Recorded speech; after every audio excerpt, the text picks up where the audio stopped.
रामचरित मानस अरण्यकांड का शेष भाग सुनिए। मुझे प्रगाढ़ भक्ति वैराग्य सत्संग और आपके चरण कमलों में अटूट प्रेम प्राप्त हुई। यदि भी आप अखंड और अनंत ब्रह्मा हैं, जो अनुभव से ही जानने में आते हैं और जिनका संत जन भजन करते हैं, यदि मैं आपके ऐसे रूप को जानता हूँ और उसका वर्णन भी करता हूँ, तो भी लौट लौट कर मैं सगुण ब्रह्मा में आपके इस सुंदर स्वरूप में ही प्रेम मानता हूँ। आप सेवकों को सदा ही बड़ाई दिया करते हैं।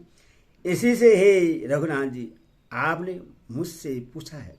हे प्रभु, एक परम मनोहर और पवित्र स्थान है, उसका नाम पंचवटी है। हे प्रभु, आप दंडक वन को जहाँ पंचवटी है पवित्र कीजिए और श्रेष्ठ मुनि गौतम जी के कठोर शाम को हर लीजिए।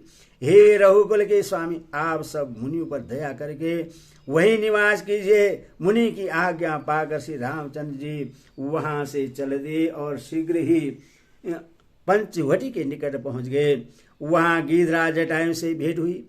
उसके साथ बहुत प्रकार से प्रेम बढ़ाकर प्रभु श्री रामचंद्र जी गोदावरी के समीप पर्णकुटी छाकर रहने लगे। जब से श्री राम जी ने वहां निवास किया, तब से मुनि सुखी हो गए। उनका डर जाता रहा। पर्वत, वन, नदी और तालाब शोभा से छा गए। वे दिनों दिन अधिक सुहाने मालूम होने लगे। पक्षी और पशुओं के समूह आनंद रहते हैं और भोरे मधुर गुंजार करते हुए शोभा पा रहे हैं। जहाँ प्रत्यक्ष श्री राम जी विराजमान हैं, उस वन का वर्णन सर्वराज से जी भी नहीं कर सकते। एक बार प्रभु श्री राम जी सुख से बैठे हुए थे। उस समय लक्ष्मण जी उनसे छल रहे सरल वचन कहे। हे देवता, मनुष्य, मुनि और चराचर के स्वामी, मैं अपने प्रभु की तरह आपने स्वामी समझकर आपसे पूछा है। हे देव, मुझे समझाकर वही कहिए जिसे सब छोड़कर मैं आपकी चरण रज की ही सेवा करूं। ज्ञान वैराग्य और माया का वर्णन कीजिए और उस भक्ति को कहिए जिसके कारण आप दया करते हैं। हे प्रभु, ईश्वर और जीव का भेद तो सब समझाकर कहिए, जिससे आपके चरणों में मेरी प्रीति हो और शोक मोह और भ्रम नष्ट हो जाए। श्री राम जी ने कहा, हे तात, मैं थोड़ी ही मैं सब समझाकर कह देता हूँ। तुम मन, चित्त और बुद्धि लगाकर सुनो। मैं और मेरा, तो और तेरा, यही माया है जिसने समस्त जीव को बस में कर रखा है। इंद्रियों के विषयों को, और जहां तक मन जाता है, हे भाई, उन सब को माया जानना। उसके भी एक विद्या और दूसरे अविद्या, इन दोनों भेदों को तुम सुनो। एक अविद्या दुष्ट, दोषयुक्त है और अत्यंत दुख रूप है, जिसके बस होकर जीव संसार रूपी कुएं में पड़ा हुआ है। और एक विद्या जिसके बस में गुण है और जो जगत की रचना करती है, वह प्रभु से भी प्रेरित होती है। उसके अपना बल कुछ भी नहीं है। ज्ञान वह है जहाँ जिसमें मान आदि एक भी दोष नहीं है और जो सब में समान रूप से ब्रह्मा को देखता है। हितात, उसी को परम वैराग्यवान कहना चाहिए, जो सारी सिद्धियों को और तीनों गुणों को तिनके के समान त्याग चुका हो, जिनमें मान, दंभ, हिंसा, क्षमा, राहित्य, टेढ़ापन, आचार्य सेवा का अभाव, अपवित्रता, अस्थिरता, मन का निग्रहित न होना, इंद्रियों के विषय में आसक्त, अहंकार, जन्म, मृत्यु, जरा, व्याधिमय जगत में सुख बुद्धि, स्त्री, पुत्र, धन आदि में आसक्त था, ममता, इष्ट और अनिष्ट की प्राप्ति में हर्ष, शोक, भक्ति का अभाव, एकांत मन न लगाना, विषयी मनुष्यों के संग में प्रेम, ये 18 न हो और नित्य अध्यात्म आत्मा में स्थित तथा तत्व ज्ञान के अर्थ तत्व ज्ञान के द्वारा जानने योग्य परमात्मा का नित्य दर्शन हो, वही ज्ञान कहलाता है। देखिए गीता अध्याय 13 में, जो माया को, ईश्वर को और अपने स्वरूप को नहीं जानता, उससे जीव कहना चाहिए। जो कर्मानुसार बंधन और मोक्ष देने वाला, सबसे परे और माया का प्रेरक है, वह ईश्वर है। धर्म के आचरण से वैराग्य और योग से ज्ञान होता है। ज्ञान मोक्ष का देने वाला है, ऐसा वेदों में वर्णन किया है। और हे भाई, जिसमें मैं शीघ्र ही प्रश्न होता हूँ, वह मेरी भक्ति है, जो भक्तों को सुख देने वाली है। वह भक्ति स्वतंत्र है, उसको ज्ञान विज्ञान आदि किसी दूसरे साधन का सारा अपेक्षा नहीं है। ज्ञान और विज्ञान तो उसके अधीन है। हितात भक्ति अनुपम और सुख की मूल है, और वह तभी मिलती है जब संत अनुकूल प्रश्न होते हैं। अब मैं भक्ति के साधन विस्तार से कहता हूँ। यह सुगम मार्ग है, जिसे जीव मुझको सहज ही पा जाते हैं। पहले तो ब्राह्मणों के चरणों में अत्यंत प्रीति हो, और वेद की रीति के अनुसार अपने अपने वर्णाश्रम के कर्म में लगा रहे। इसका फल फिर विषयों से वैराग्य होगा।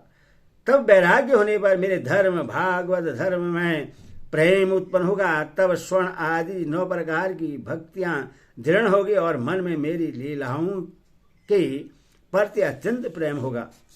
जिसका संतों के चरण कमलों में अत्यंत प्रेम हो, मन वचन और कर्म से भजन का दृढ़ नियम हो, और मुझको ही गुरु पिता माता भाई पति और देवता सबको जाने और सेवा में दृढ़ हो। मेरा गुण गाते समय इसका शरीर पुलकित हो जाए, वाणी गदगद हो जाए, और नेत्रों से प्रेमाश्रुओं का जल बहने लगे, और काम मद और दंभ आदि जिसमें न हो। हे भाई, मैं सदा उसके बस में रहता हूँ। जिनको कर्म वचन और मन से मेरी ही गति है, और जो निष्काम भाव से मेरा भजन करते हैं, उनके हृदय कमल में मैं सदा विश्राम किया करता हूँ। इस भक्ति योग को सुनकर लक्ष्मण जी ने अत्यंत सुख पाया, और उन्होंने प्रभु श्री रामचंद्र जी के चरणों में सिर नवाया। इस प्रकार वैराग्य ज्ञान गुण और नीति कहते हुए कुछ दिन बीत गए। सुवर्णखा नामक रावण की एक बहन थी, जो नागिन के समान भयानक और दुष्ट हृदय की थी। वह एक बार पंचवटी में गई और दोनों राजकुमारों को देखकर विकल काम से पीड़ित हो गई। काकभूषण जी कहते हैं, हे गरुड़ जी, शूर्पणखा जैसी राक्षसी धर्म ज्ञान शून्य कामांध स्त्री मनोहर पुरुष को देखकर, चाहे वह भाई पिता पुत्र ही हो, विकल हो जाती है और मन को नहीं रोक सकती। जैसे सूर्य कांत मणि सूर्य को देखकर द्रवित हो जाती है, ज्वाला से पिघल जाती है। वह सुंदर रूप धरकर प्रभु के पास जाकर और बहुत मुस्कुराकर वचन बोली, न तो तुम्हारे समान कोई पुरुष है और न मेरे समान स्त्री। विधाता ने यह संयोग जोड़ा बहुत विचार कर रचा है। मेरे योग्य पुरुष वर जगत भर में नहीं है। मैंने तीनों लोगों को खोज देखा, इसी से मैं अब तक कुमारी अविवाहिता रही। अब तुमको देखकर कुछ मन माना चित ठहरा है। सीता जी की ओर देखकर प्रभु श्री रामचंद्र जी ने यह बात कही कि मेरा छोटा भाई कुमार है। तब वह लक्ष्मण जी के पास गई। लक्ष्मण जी उससे शत्रु की बहन समझकर और प्रभु की ओर देखकर कोमल वाणी से बोले, हे सुंदरी सुन, मैं तो उनका दास हूं, मैं पराधीन हूं, अतः तुम्हें सुविधा सुख न होगा।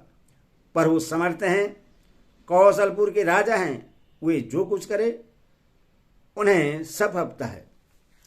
सेवक सुख चाहे, भिखारी सम्मान चाहे, व्यसनी जिसे जुए शराब आदि का व्यसन हो, धन और व्यभिचारी शुभ गति चाहे, लोभी यश चाहे और अभिमानी चारों फल, अर्थ धर्म काम मोक्ष चाहे, तो ये सब प्राणी आकाश को धोकर दूध लेना चाहते हैं, अर्थात असंभव बात को संभव करना चाहते हैं। वह लौटकर फिर से राम जी के पास आई। प्रभु ने फिर उसे लक्ष्मण जी के पास भेज दिया। लक्ष्मण जी ने कहा, तुम्हें वही बनेगा जो लज्जा को तृण तोड़कर अर्थात प्रतिज्ञा करके त्याग देगा, अर्थात जो निबड़ निर्जयी होगा। तब वह खिसियाई हुई क्रुद्ध होकर श्री राम जी के पास गई और उसने अपना भयंकर रूप प्रकट किया। सीता जी को भयभीत देकर श्री रघुनाथ जी ने लक्ष्मण जी को इशारा देकर कहा। लक्ष्मण जी ने बड़ी फुर्ती से उसको बिना नाक कान के कर दिया, मानो उसके हाथ रावण को चुनौती दी हो। बिना नाक कान के वह विकराल हो गई। उसके शरीर से रक्त इस प्रकार बहने लगा मानो काले पर्वत से घेरू की धारा बह रही है हो। वह विलाप करती हुई खरदूषण के पास गई और बोली, हे भाई, तुम्हारे पुरुष वीरता को धिक्कार है, तुम्हारे बल को धिक्कार है। उन्होंने पूछा। तब शूर्पणखा ने सब समाचार कहा। यह सुनकर राक्षसों ने सेना तैयार की। राक्षस झुंड के झुंड दौड़े, मानो पंखेधारी काजल के पर्वतों के झुंड हों। वे अनेकों प्रकार की सवारियों पर चढ़े हुए और अनेकों आकार सूरतों के हैं। वे अपार और अनेकों प्रकार के असंख्य भयानक हथियार धारण किए हुए हैं। उन्होंने नाक कान कटी हुई अमंगल रूपिणी शूर्पणखा को आगे कर दिया। बोल सियावर रामचंद्र की जय, बोल पवन सुत हनुमान की जय, बोल कृष्ण कन्हैया लाल की जय, बोल साचे दरबार की।